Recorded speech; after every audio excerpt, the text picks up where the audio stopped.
रुको रुको, अभी हमें एक अंकल ने वहाँ बताया कि यहाँ पर एक घाट है जो कि हम अंदर नीचे नहीं जा सकते, पर हम लोग ऊपर से देख सकते हैं। आप देख सकते हैं हमारे पीछे बड़ा ही सुंदर लग रहा है और लोग बोटिंग कर रहे हैं।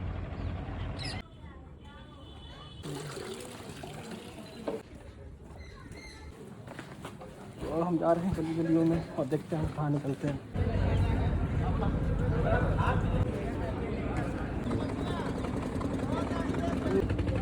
तो आ गए हम प्रभु घाट। ऐसे बहुत सारे घाट हैं जो सटे सटे हुए।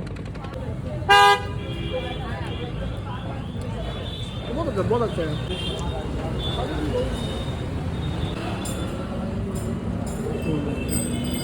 ले सकते 2 दिन।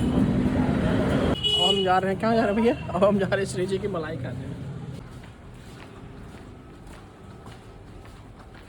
आखिर अच्छा नहीं लगा? अभी हम बताएंगे।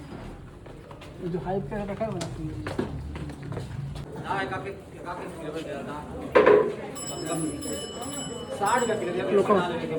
हम खा रहे हैं मलपुआ। कैसे?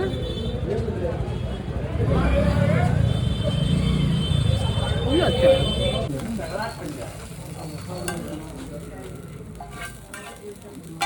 गरम है यार, कैसे हैं?